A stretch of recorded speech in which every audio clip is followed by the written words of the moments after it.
welcome. This is our work session. It's just after 5 o'clock. We have a couple guests with us right now. It's our distinguished lobbyists, and they are distinguished in their field. So we'll invite Brian Allen and Greg Kurtz come up to the table. This will seem a little bit redundant. Come on up next to right here someplace. Oh, sorry. Are all the speakers on? I'm going to get them on here. Looks like someone's sitting there. Yeah, someone's there, so. Well, gentlemen, we just probably take a minute, not much of your time, but we'd like your feedback as to your feelings of this morning's legislative breakfast with our elected officials from the Senate and the legislature. Maybe give us your, again, feedback, and I think we start with that, and we have a couple of comments we'd like to make. But Greg, start with you. Sure. I thought the breakfast this morning was very productive. The fact that a city the size of Cottonwood Heights, which population-wise would probably be less than 50% of an entire Senate district, had 2 senators there as well as 3 representatives. I thought was a very good showing that they are responsive, wanting to work with the city. So I felt, and we've got both sides of the aisle covered in that regard. So in partisanship-wise, and most municipal issues are not partisan issues, and so that's great to have coverage in both caucuses, so to speak. The discussion of issues, I think this will be a positive session on budgetary issues. Last year there was the entire tax reform, and there was some discussion on this one. The entire tax reform issue was introduced at the end of last session, and it created a lot of contention between the House and the Senate, and they passed what they referred to as a skinny budget. I don't know exactly what that means. It's a term I'm not familiar with. All of our budgets are skinny. Yeah, 25 years. What's skinny? But yeah. So anyway, with in regards to that, they left a lot of things, a lot of decisions not made in regards to some funding, and I think this year will be there's more of a working together. The economy's still going well. They've got money and growth, and so I think it'll be a positive issue for us to pursue some of the things we talked about as far as trail funding, and that being parking, being trailhead funding. I mean, one of the things, we're not asking for a municipal park. We're there saying these are regional, national, worldwide amenities here, and they bring in billions of dollars worth of tourism activity every year, and we need some assistance from the state to address the traffic and address people accessing the canyons. And I appreciate you mentioning traffic, because with UDOT and Wasatch Boulevard and that whole funding support for what UDOT is proposing through the EIS and through our master plan. I know they don't have enough funds currently, and I don't want to restate the whole agenda we talked about this morning because everyone was there. It's on the record, but any suggestions or? No, from my conversations with UDOT, they feel very comfortable in their relationship with Cottonwood Heights and working with Cottonwood Heights. The major frustration seems to be is these things just take so long in the environmental process, the engineering, the planning, design. It was, I want to say, 3 years ago that the first $70 million was allocated, and they're still studying it. Still sitting there, yeah. If I was king for a day, it wouldn't take that long, but no one's seen fit to, wisely so, give me that power. So, Well, I just want to touch base with you, and we appreciate I know you have many interests and many people using your talents and skills, so we appreciate that. And I think this morning we outlined many of those concerns. Brian, comments, thoughts? Well, I think it's pretty clear that there's still some angst over the tax reform issue, and that's going to dominate some of the Especially discussion. in the school It's district, less of a House-Senate thing and more of a caucus thing, and I think that's going to continue to be an issue. I don't know how much oxygen it's gonna take out of the room, but it's gonna take some. And looking at the pre-filed bills and looking at language that's out there, we're gonna see, there's 2 or 3 bills out there on the initiative referendum issue already that are published. There's probably gonna be a couple more. That seems to be a perennial issue. I think you're gonna see continued effort on homelessness and affordable housing. I don't think the state's done there yet, and I think there's more work that needs to be done there, and I think the city could be positioned to influence that.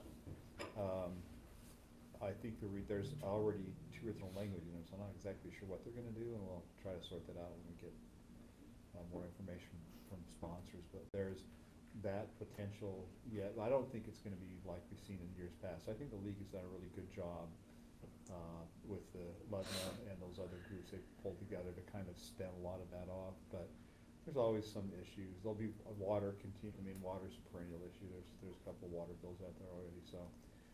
But I think in general, the city's positioned well. I think our representatives and senators they understand the message from the city pretty well. I don't think there's any lack of clarity from them on what our hopes and desires are. So I think if we can continue to just, help them understand that what bills are problematic for us and what bills are good for us, and continue to help them, understand that, I think that'll be helpful. And they seem to be real responsive when we talk to them about those various issues. I would assume you both have good relationships with the league. And I think I had a long conversation with Cameron after on the one issue related to Monument Shoreline stuff, and he's got some insight that we'll reach out to you later, not necessarily today, and strategize a little bit more on that issue. And you've been involved in that historically, so. Yeah, Cam's been great to work with. The league's been really supportive of what we've tried to do. It's been helpful. There are times when we've had a fairly Cottonwood High specific issue, but we've been able to get the league behind it, and that's made a difference. And then it doesn't seem like it's just us against the world, and then we have some support. And I think knowing that other cities are supportive of things that we're trying to do, it does lend a little more credence to legislators to kind of move in our direction. Thank you. Council, feedback from this morning, or the agenda, or anything you want to share with our audience today? You do in a minute. I thought it was good. Yeah, I thought that. You did it kind of differently where you went through our stuff first, and I thought that worked out well. Well, we had a couple people who were leaving, so I tried to, there's one of our representatives who took speed dating, tried to go quickly and make sure we had them all there to hear all three. I just thought we hit our agenda items really well, so Yeah. and then they had a chance to speak, which was. I thought it worked well. Yeah, good, it was a good meeting,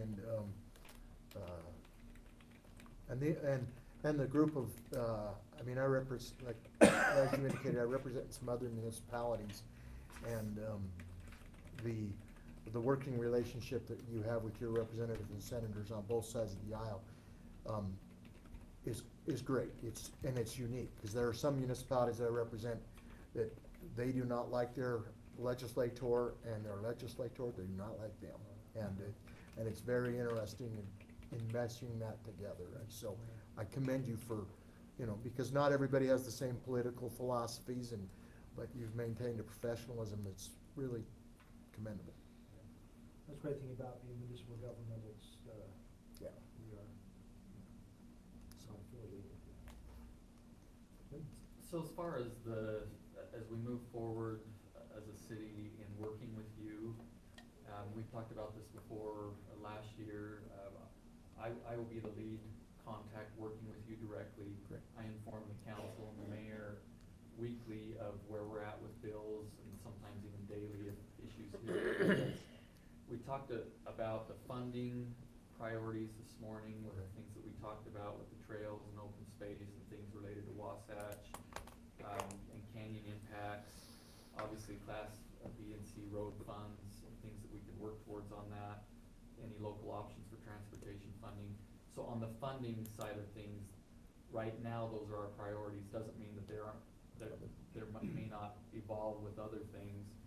And then looking at these issues with eminent domain for trails, local control of land use regulations, the referendum legislation that we talked about, today, and then, incentives for this sustainable options for communities as well. Those are all some of our priorities that we wanna work towards.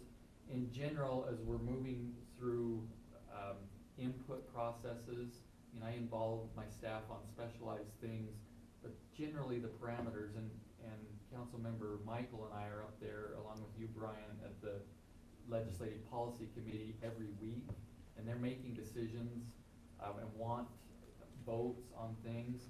Generally speaking, as far as parameters for that, we follow the league's, support or opposition to bills unless it conflicts directly with the Cottonwood Heights interest. We had that once last year that we were concerned about and we voted against, but in general, that's a guideline. 2, we oppose bills that limit local government control and jurisdictional authority of our community. And then the 3rd, is we will oppose or support bills that have a clear positive or negative impact on our citizens, generally following the league's, stance on those types of issues. So that's how we, look at determining our support or opposition to bills and moving those things forward. Does that sound like good parameters, and me being the lead working with our Well, that's, lobbyists? it's logical, and I think that's what we understood, because we don't want staff or anybody leading out on their own representing the city, so we just want to be sensitive of that, which I know you guys. Certainly easier for us to have a single point of contact with the same message. Yeah. It gets challenging if we get 2 different messages from the same group. Salt Lake City has a lobbyist for their city council as well as lobbyists out of the mayor's office. And if you followed any of their politics in the past couple of years, the mayor and the city council were kind of sometimes going at it. And it's really ineffective to have somebody go in and have competing messages from the same thing. Because it's very easy for the legislature when they see that to just kind of throw their hands up and say, yeah, you guys go figure it out and come back when you do. And we don't have that problem at all with Cottonwood Heights, so that's great. Yeah, and we have a situation here where we hold him accountable to keep us well informed. Yeah. Well, You know, and the only thing I would say is during the session, I mean, Brian does an excellent job of tracking the legislation, and we communicate, if not on a daily basis, every other day. Chantel gives us an update weekly, and Yeah. the league does as well formally now. The saying in the question is asked is why does the legislature wait until the last day to make all of the decisions? It's because they can't wait any longer. And, So true, so true. and so a lot of the budgetary things, we will watch and discuss and educate people in regards to the budgetary thing. But for example, the gravel pit money wasn't decided until the last night at 7 p.m. And it's great on the, blood pressure and some of that stuff, but it just kind of builds that way, and that's. Was that 7 p.m.? It seemed like 11 or 11. It could have been even later. It felt later. It felt, 7 was when they finally agreed. I was kind of being an intermediary okay. between the House and the Senate, and they had to get it drafted and passed. Yeah. But there was some, and so some of our funding requests, when they're off budget per se, let's just call it that, when they're off budget, they get handled in the wee hours of the last night. And but we spend the session educating so that when we're there asking that they know what the $13 million for the gravel pit, purchase was for and stuff. So, Okay, okay. further discussion? I will just say, and I'll keep you informed, that I do, especially in those council communications, I'll hit the important aspects of the bill beyond what Chantel sends. Yep. And then when Councilmember Michael and I are at the league, I'll provide a synopsis of what we discussed and what decisions were there, so that's it. And Tim, don't hesitate to reach out anytime you have a question or a concern. We're happy to respond. Yeah, and candidly, any one of you, but if Tim's the contact, that's where we're gonna take our marching orders from. But, for me, texting is the best way to go, because oftentimes I'm sitting in committee meetings or appropriations meetings and watching things, and so the phone's on silent, and I can't, the moment you answer your phone in a committee meeting, the sergeant of arms is gonna be marching you out, Yeah. but we all sit there and text like we're little teenagers, so, Does you know. anybody even make phone calls anymore? Text is the way to go. Yeah. No, texting is awesome, we love that. Another 10 years, it'll be like, why do they call this a phone? Yeah. You won't even have to type, you'll just think it, and it'll go to the person that you wanna communicate with you. It's going back to being a sophisticated pager, you know? All right, gentlemen, thank you. All right, Thank thank you, we're looking forward to it. It's been a lot Mayor, of fun. council members, thank you. All right. Thanks. Okay. Have fun. Tari, come on up. Right. And, we'll talk about.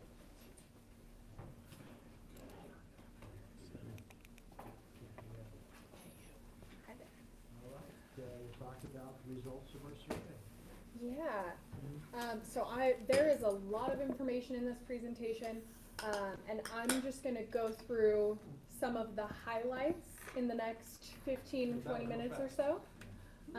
And then I'm happy to answer any questions in the remaining time that we have, but I wanna be sensitive to the other items on your agenda as well. So, let's go to the next slide. Oh, perfect. Just use Yeah, this I'll clicker. just take, maybe? Oh, I just got it to work just now, but if it's not working, I can control it manually here. If you don't mind just going to the next page. It worked, I handed it to you, it Right. stopped working. Well, of course. That seems to be my luck with technology lately. So if you'll just go to the next slide. Okay, so starting off with a few key findings here. At a high level, quality of life is high. All of the health of the city metrics look great. 3 out of 4 residents say that they approve of the elected officials, so mayor and city council's job performance.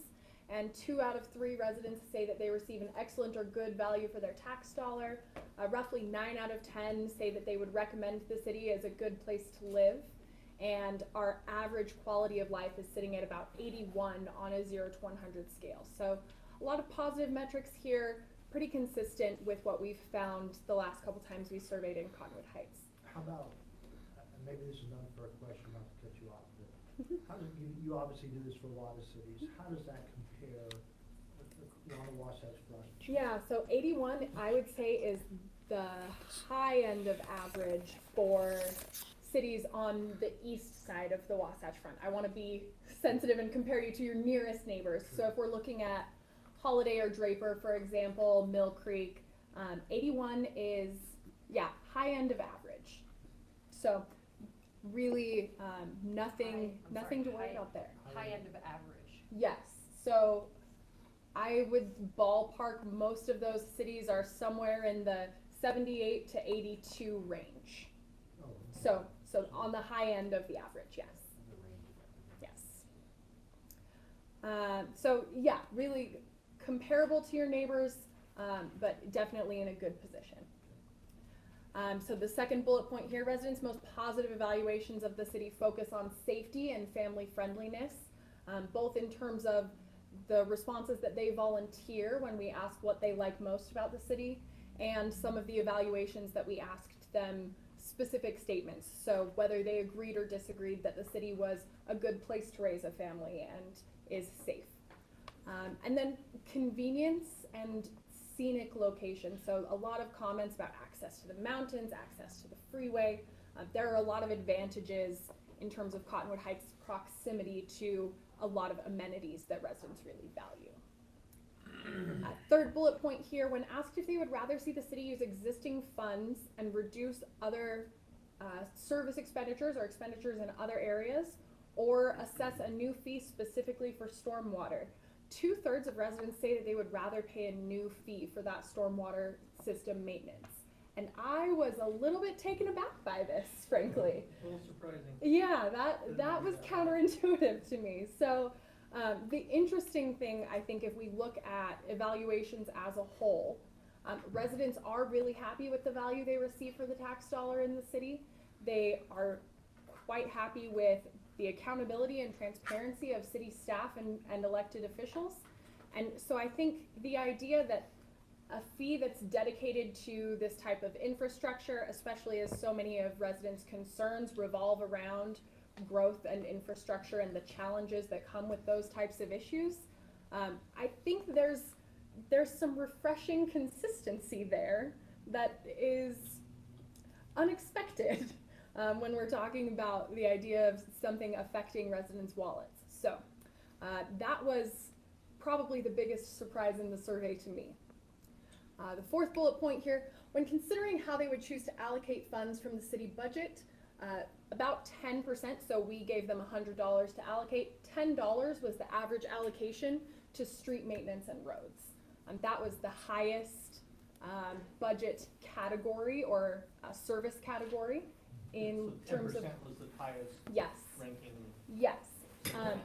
And so the interesting thing about that is that there wasn't one service area that received an overwhelmingly large average allocation.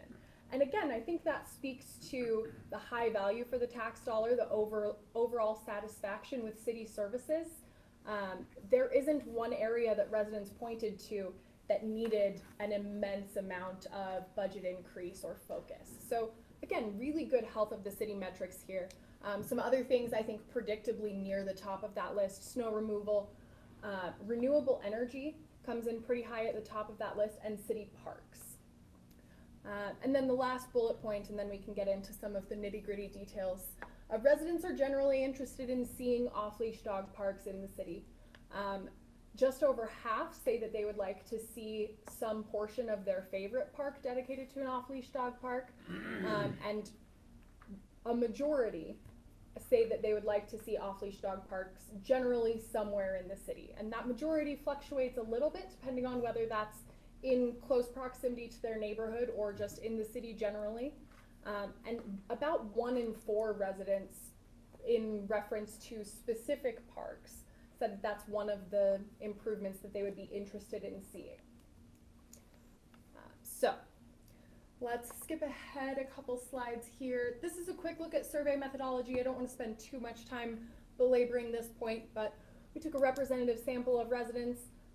We had over 1,000 residents respond and complete surveys, and our margin of error is just shy of 3 percentage points. The data have been weighted to ensure that we're reflective of census and voter file demographics. Let's go ahead and skip And ahead. that 11.9%, is that a typical percentage you see in terms of responses? Yeah, 11.9% response rate is actually pretty high for survey research. It's what we see in Utah tends to be somewhere between 8 and 15% if we have a authoritative and recognized and respective sponsoring entity. So that's right on par with. And are you finding that that's the same whether it's mailed or emailed? Is there a higher response with email or?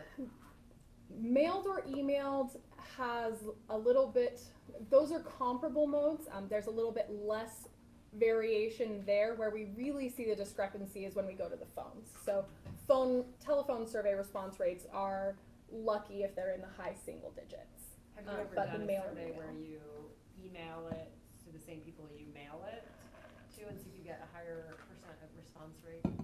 We have not done dual invitations to the same person, no. Any other questions about methodology before I move on? Okay. This slide just really quickly, we show some of the trended data over time here. Our proportion of residents who are willing to stake an opinion on this question has gone down over time, which is particularly interesting to me.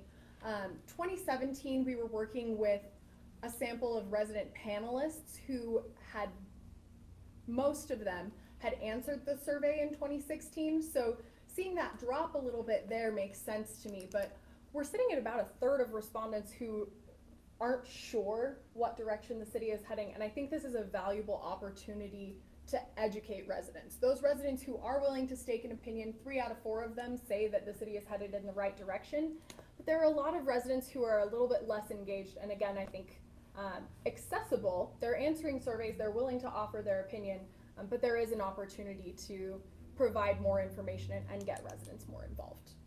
Let's go ahead. This is our average quality of life distribution. Again, 81 is relatively high, pretty in the ballpark of your neighbors here on sort of the east bench of the Salt Lake Valley. 70% of residents say that they approve, 7% strongly approve of the way the mayor and city council are handling their jobs. Our strong approval ratings tend to be pretty low for most cities. There's a healthy level of skepticism of government in general throughout the Salt Lake Valley and throughout the state. So I don't want you to be discouraged by this. A 77% total approval rating is quite high. Let's go ahead and skip forward.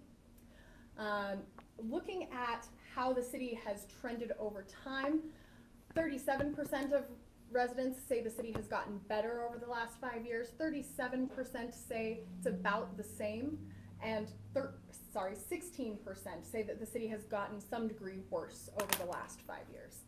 That about the same category is up since we asked this question in 2016, but our better and worse categories being about a third and 1 in 8 residents respectively is pretty comparable to where we were 4 years ago now. So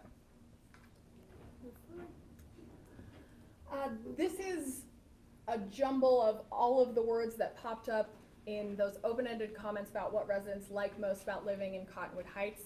The larger a word is in this cloud, the more frequently it was mentioned.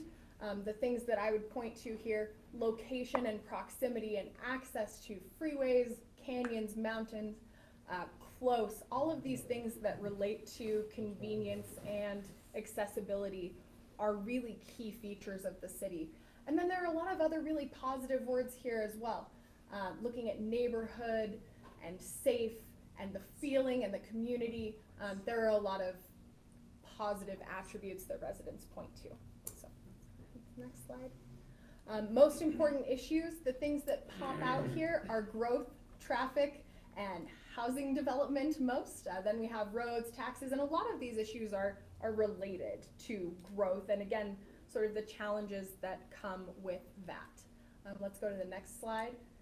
Looking forward to the next 3 to 5 years, not a lot of difference. Residents, I think, have a pretty forward-looking perspective when they're identifying the issues that are facing us both now and in the future, and those revolve around growth and infrastructure needs. Next slide. And 60% of residents say they're very likely, 32% say they're somewhat likely to recommend Cottonwood Heights to friends and family as a good place to live. Some of the areas of, especially on the southeast and further southwest of Salt Lake County, are seeing this scale switch because residents feel like their cities are overcrowded. They might like where they live, but they don't want anyone else to join them there. So we're seeing a shift in momentum in this question in a lot of cities. I think it's a good measure of the pace at which Cottonwood Heights is growing and how they're managing that growth, that there's still a really high likelihood that residents would recommend the city to others. Let's go to the next slide. I mentioned the positive value for your tax dollar rating. 15% excellent value for your tax dollar is actually remarkably high for Salt Lake County. It would be out of the question in Utah County, but for Salt Lake County, this is still a really positive metric, and 66% total, so 2 out of 3 residents saying that they're getting an excellent or good value for their tax dollar. This is a great metric to hang your hat on. Next slide. And one more. Oh, sorry, back one. This one here, so again, looking at the extent to which residents agree with each of these statements. 50% say they strongly agree that Cottonwood Heights is a great place to raise a family, and 49% say that they feel safe living in Cottonwood Heights, or strongly agree with that statement. 8 or 9 out of 10 residents agree with these statements in total. Really positive evaluations of all of these statements about the quality of life in the city and Cottonwood Heights generally.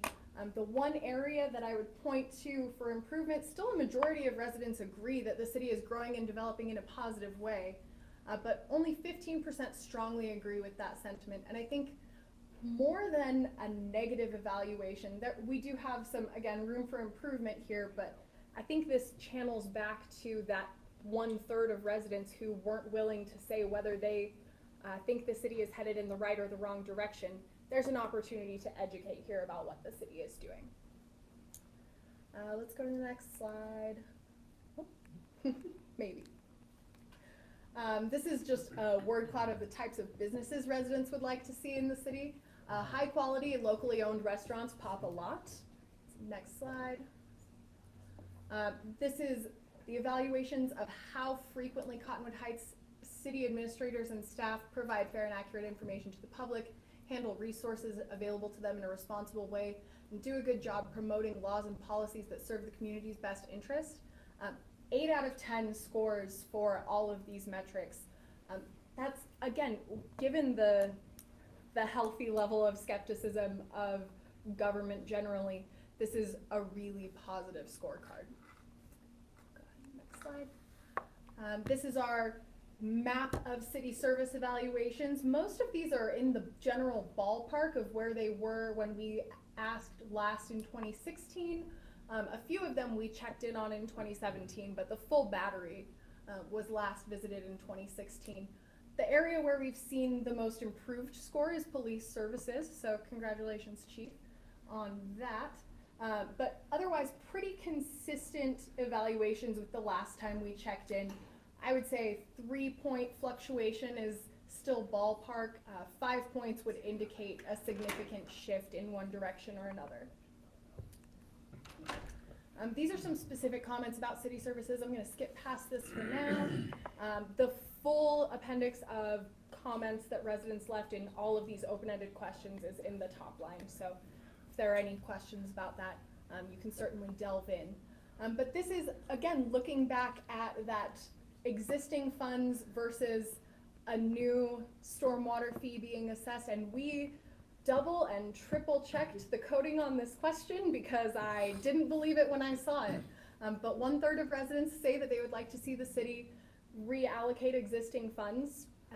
2/3 of residents would prefer to assess a new fee to address the infrastructure needs for stormwater maintenance. So We didn't have a number though, what that would be. yeah, there was no price tag attached to that. That's true. So this is in the abstract. That is a great point. You're saying that is unusual generally, or is that kind of, I guess my question is that change area if you move to Utah County or the west side of the valley or Davis County, is it still unique, or is there? This type of question. Did I ask the question? Yeah, so this type of question, I'm used to seeing a pretty almost 50-50 divided public.